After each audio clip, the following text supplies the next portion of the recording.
Syphilis এবং gonorrhoea ছাড়া কয়েকটা অসুখ আমাদের হয়, তার মধ্যে একটা স্যাঙ্ক্রয়েড বলে একটা অসুখ।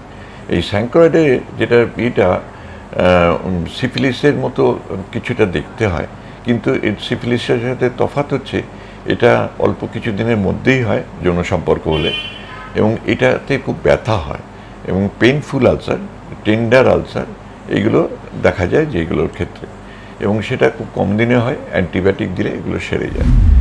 এছাড়া যেগুলো হয় আরেকটা, সেটা খুব রেয়ার ডিজিজ, এলজিভি বলি আমরা, লিম্ফোগ্রানুলোমা ভেনেরিয়াম, বিরাট নাম একটা। তাতে একটা সাময়িক ক্ষত হয়, কিন্তু তার যৌনাঙ্গের পাশে দুপাশে আমাদের যে গ্রয়েন বা কুচকি যে আছে সেখানে তারা কতগুলো লিম্ফ নোড ফোলে, এবং সেই ফোলাটাই হচ্ছে তাদের সমস্যা হয়ে দাঁড়ায়। তা এইরকম আরও কতগুলো আছে। আরেকটা রেয়ার ডিজিজ আছে পায়োডার্মা গ্যাংগ্রিনোসাম বলে, সেটাও অনেক সময় হতে পারে। সেগুলো খুব সাংঘাতিক অসুখ, ডাক্তারের কাছে না গেলে অনেক দিনের চিকিৎসা দরকার। এই হচ্ছে ব্যাপার। হার্পিস সিমপ্লেক্স, এইটা এখনকার দিনে সবচেয়ে কমন সমস্যা হচ্ছে হার্পিস সিমপ্লেক্স।